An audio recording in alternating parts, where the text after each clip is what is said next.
हर मर्द अपनी पत्नी से ये सवाल जरूर करे जो इस भाई ने करा। देखिए पहले आप इस वीडियो को। सुनो, घर में कैश पैसे खत्म हो गए, आते वक्त ले आना। सोनी, एक बात पूछूं? हाँ पूछो। इस दुनिया में सबसे कीमती चीज क्या है? पैसा। पैसा। और हम दोनों के रिश्ते को चलाने के लिए सबसे जरूरी चीज क्या है? पैसा। जाहिर सी बात है, पैसा।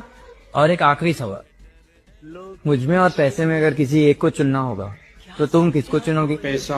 ऑफ कोर्स पैसे को ही चुनूंगी ना। और तुम क्या ये फालतू सवाल पूछ रहे हो? मुझे पता है, अगर मैं मर भी गया तो तुम्हें कोई फर्क नहीं पड़ेगा। तुम्हें फर्क तो तब पड़ेगा जब तुम्हारे पास पैसे खत्म हो जाएंगे। सही बात है। इसीलिए मैंने बीमा करा रखा है। और हाँ सुनी, आज मुझे एक बात पता चल गई, इज्जत मर्द की नहीं होती, सिर्फ पैसों की होती। ये बात बिल्कुल सच है। दोस्तों वीडियो अच्छा लगा तो लाइक करके शेयर करें।